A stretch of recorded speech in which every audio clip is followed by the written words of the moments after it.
Good morning बच्चों, आप सभी का स्वागत है आपके अपने YouTube channel Anil R classes में। आज हम क्लास नाइन्थ के मैथ लेकर के आए हैं। चलिए शुरू करते हैं। पहला प्रश्न संख्या 6 को। प्रश्न संख्या 6 कह रही है कि p बाई क्यू के रूप में परिमेय संख्याओं के अनेक उदाहरण लीजिए जहां p और q पूर्णांक हैं, जिनका एक के अतिरिक्त कोई उभयनिष्ठ गुणनखंड नहीं है, जिनका शांत दशमलव प्रसार है। क्या आप यह अनुमान लगा सकते हैं कि q को कौन सा गुण अवश्य संतुष्ट करना चाहिए? इसमें दे रखा है कि p बाई क्यू के रूप में अनेक संख्याओं के उदाहरण लीजिए। मतलब इसमें आपको उदाहरण लेना है और वो उदाहरण आप अपनी तरफ से कोई से भी ले सकते हैं, ठीक है। लेकिन शर्त नंबर 1 कहा गया है कि जिनका एक के अतिरिक्त कोई उभयनिष्ठ गुणनखंड ना हो, यानी कि उनका जो फैक्टर हो तो उनका सिर्फ और सिर्फ उभयनिष्ठ गुणनखंड क्या होना चाहिए? 1 होना चाहिए। इसके अतिरिक्त कुछ नहीं होना चाहिए, ठीक है। और इसके बाद में ये भी कहा गया कि उसका जो गुणनखंड नहीं है और जिनका शांत दशमलव प्रसार है, लेकिन वह जो संख्या हो पी बाई क्यू के रूप में, उसे भाग करने पर उसका जो दशमलव प्रसार होना चाहिए शांत होना चाहिए, ठीक है। तो चलिए शुरू करते हैं। हमने कुछ एग्जाम्पल ले लिया, जैसे कि सपोज दैट हमने लिखा 1/4, ठीक। और उदाहरण ले लिया 9/25। एक और उदाहरण लेते हैं 7/16। उदाहरण लेते हैं 329/400। इसके बाद और उदाहरण लेते हैं, इसमें देखेंगे 33/8। ये हमने कुछ उदाहरण ले लिए। अब इसको भाग करना है, देखते हैं कि क्या ये शांत दशमलव प्रसार है भी कि नहीं है, है ना। तो इसको जब भाग करेंगे तो कितनी बार में जाएगा? लिखा है 4 से भाग करते हैं तो पॉइंट लगाएंगे, 0 लगा के पॉइंट लगाएंगे, यहाँ 10 हो जाएगा। तो यहाँ कितनी बार में जाएगा? मतलब 2 बार में जाएगा। तो हम लिखा 4 दूनी 8, घटाया कितनी बार में आएगा? 2 बार में। मतलब यहाँ घटाने पर 2 आया, ठीक। अब इसको और मतलब यहाँ पर 0 बढ़ाएंगे, अभी कितनी बार में जाएगा? 5 बार में जाएगा। तो 4 पंचे 20, 20 आएगा। इसको घटा लेंगे तो कितना आएगा? तो क्रॉस, मतलब कुछ भी नहीं बचेगा। तो यहाँ पर देखेंगे 0.25 आ रहा है, तो यानी कि इसको जो भाग किए तो 0.25, इसका दशमलव प्रसार कैसा है? शांत है। इसको भाग करते हैं, यानी कि 9 को 25 से भाग करते हैं तो कितना आता है?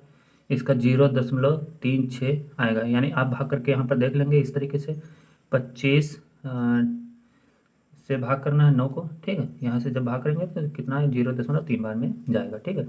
इसको भाग करते हैं 7/16 को, तो ये आपका आंसर आएगा 0.4375। इसके बाद इसको जब भाग करते हैं तो ये आएगा समथिंग 0.8225। और इसको जब भाग करेंगे तो ये आपका आएगा 4.125, यानी कि इस जब भाग करेंगे तो 4.125 आएगा। अब क्या करते हैं, इनके जितने हर हैं, हर हर वाले, यानी कि 4, 25, 16, 408, इन सब का अभाज्य गुणनखंड निकालते हैं। 4 की अभाज्य गुणनखंड वो क्या होंगे? 2 × 2, 2 × 2, 4 को क्या लिख सकते हैं? 2 × 2 बराबर कितना आ जाएगा? बराबर आप लिख सकते हैं 2 की पावर 2। इस तरीके से लिख सकते हैं पावर के रूप में। मतलब 2 × 2 है, इसको हम 2 की पावर 2 के रूप में लिख सकते हैं। अब आगे लिखते हैं 25 के गुणनखंड, मतलब इसके 25 के गुणनखंड। तो इसको क्या लिखेंगे? 5 × 5 लिख सकते हैं। इसको पावर के रूप में लिखेंगे तो क्या आएगा? 5 की पावर 2। अब 16 के अभाज्य गुणनखंड लिख लेते हैं, ठीक है। अभाज्य यहाँ पे लिख लेना है, अभाज्य हमने लिखा 16 के अभाज्य गुणनखंड। तो 16 के अभाज्य गुणनखंड कैसे निकालते हैं? 16 को क्या लिख सकते हैं? 2 × 2 × 2 × 2, मतलब 4 बार लिखेंगे तो 2 की पावर कितनी आएगी? 4। अब हम इसी प्रकार से 400 के अभाज्य गुणनखंड निकालते हैं। 400 के अभाज्य गुणनखंड, ठीक।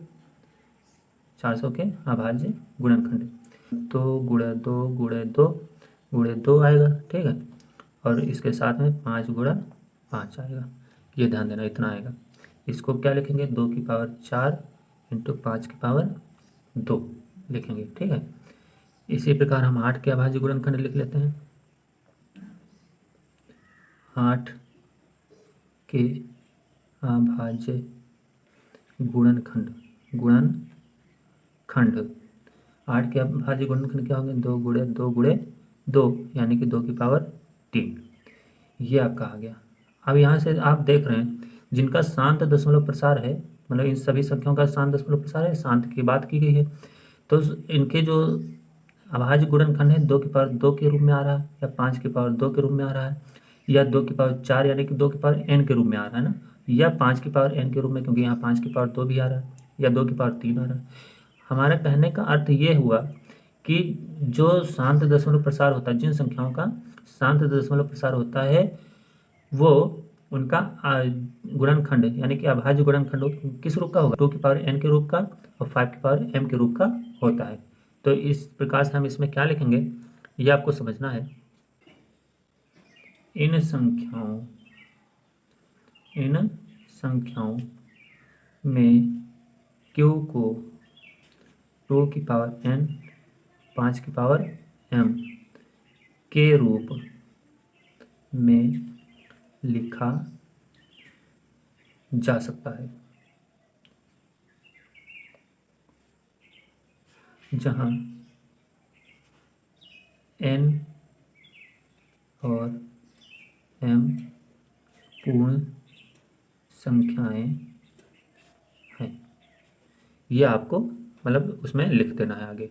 इन संख्याओं में q को 2 की पावर n और इंटू 5 की पावर m के रूप में लिखा जा सकता है, जहां n और m क्या है? पूर्ण संख्याएं हैं। प्रश्न संख्या 7 करा, 3 ऐसी संख्याएं लिखें जिनका दशमलव प्रसार अनावसानी अनावृत्ति हो, यानी जिनका दशमलव प्रसार क्या हो? अनावृत्ति, यानी कि रिपीटेड ना हो, और अनावसानी का मतलब अशांत। ठीक है, तो अशांत भी हो और अनावृत्ति मतलब रिपीटेड भी ना हो, बार बार उसकी रिपीटेशन ना होती हो। तो सबसे पहले हम ऐसी संख्या आपको लिखना है, तो आप कुछ भी लिख सकते हैं। जैसे हमने माना पहली संख्या क्या हो सकती है? कुछ इस तरीके से हो सकती है। ऐसी संख्याओं के उदाहरण होंगे जैसे कि 0.01, मतलब इस तरीके से 100 लिख लिए, फिर आप 1000 लिख लिए, ठीक, फिर 10,000 लिख लिए। मतलब इनकी क्या है, ये अंक आपके बढ़ते, पहले 100 आए, फिर 1000 आए, फिर क्या है 10,000 आए, तो ये आपके इस तरीके से बढ़ता चला जा रहा है। तो अनावसानी मतलब अशांत भी है, अनावृत्ति मतलब इसकी कोई रिपीटेशन मतलब क्लियर नहीं हो पा रही कि कौन सी चीज़ें इसमें रिपीट हो रही हैं। सेकंड नंबर उदाहरण है जैसे कि हमने लिखा 0.150150015000, इस तरीके से हम लिख सकते हैं अपने तरफ से कुछ भी। ठीक है, थर्ड नंबर में हमने लिखा 1.1010, ठीक है, 1000, इस तरीके से हम उदाहरण लिख सकते हैं, और लिखना चाहते तो लिख सकते हैं इस तरीके से। जैसे हमने अगला नंबर लिखा, इसका दशमलव प्रसार अनावसानी अनावृत्ति है ना, तो 3 ने कहा गया, हमने चौथी भी लिख लिया, जिससे हमने कहा √2, √3, और इसके बाद ये पाई भी आपका इसका उदाहरण है। प्रश्न संख्या 9 कह रहा है कि बताइए कि निम्नलिखित संख्याओं में कौन संख्याएं परिमेय हैं और कौन कौन संख्याएं अपरिमेय हैं। परिमेय कौन सी हैं और कौन सी अपरिमेय है, आपको इसमें बताना है। तो √23 ये आप जानते हैं अभाज्य संख्या है, ठीक, अभाज्य संख्या है जिसका हम वर्गमूल नहीं निकाल सकते हैं। ठीक है, तो इसे हम क्या बोलेंगे? अपरिमेय संख्या है। तो हमने लिखा एक अपरिमेय संख्या है क्योंकि यह एक अभाज्य संख्या है। क्या है? अभाज्य संख्या है। अपरिमेय है तो क्यों है? क्योंकि यह अभाज्य संख्या है, इसका वर्गमूल हम नहीं निकाल सकते हैं। संख्या का वर्गमूल है, ठीक है, वर्गमूल है।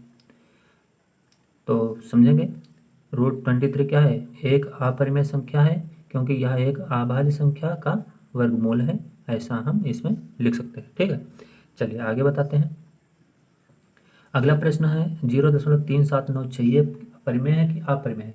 तो ये आपको दशमलव प्रसार है और वो भी कैसा? शांत है। इसके आगे कुछ कोई भी अंक रिपीटेशन नहीं है या आवृत्ति नहीं है, तो आपको क्या लिखना है? यह एक परिमेय संख्या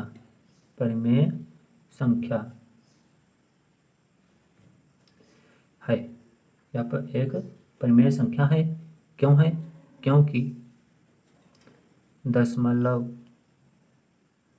प्रसार कैसा है? शांत है। ठीक है, आगे देखते हैं। जैसे √225 लिखा है 225, तो इसका आंसर कितना आएगा? 15 आएगा। तो ये कैसी संख्या है? परिमेय संख्या है। तो लिखेंगे परिमेय संख्या है। इसका सलूशन ये हो गया। ठीक है, तो क्वेश्चन नंबर 4 कह रहा है 7.47847। तो इसमें देख रहे हैं 3 अंकों की रिपीटेशन हो रही है, आवृत्ति हो रही है ना। तो इसमें लिखेंगे यह एक परिमेय संख्या है। क्यों है?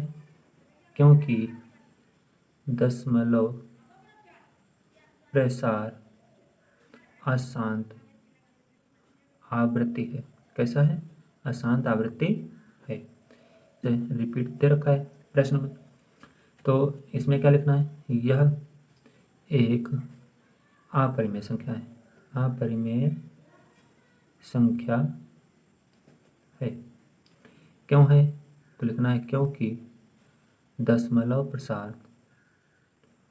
प्रसार अशांत अनावृत्ति है। इसका जो दशमलव प्रसार कैसा है? अशांत भी है और अनावृत्ति, मतलब कोई चीज़ की ये नहीं कह सकते हैं कि 10-10 बार रिपीट हो रहा है।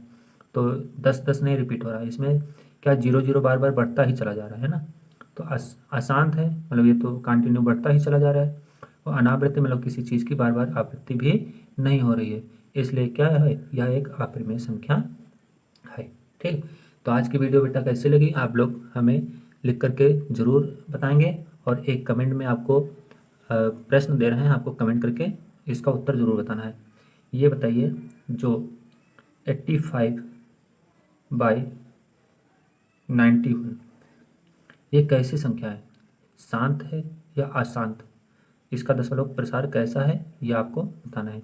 85/91।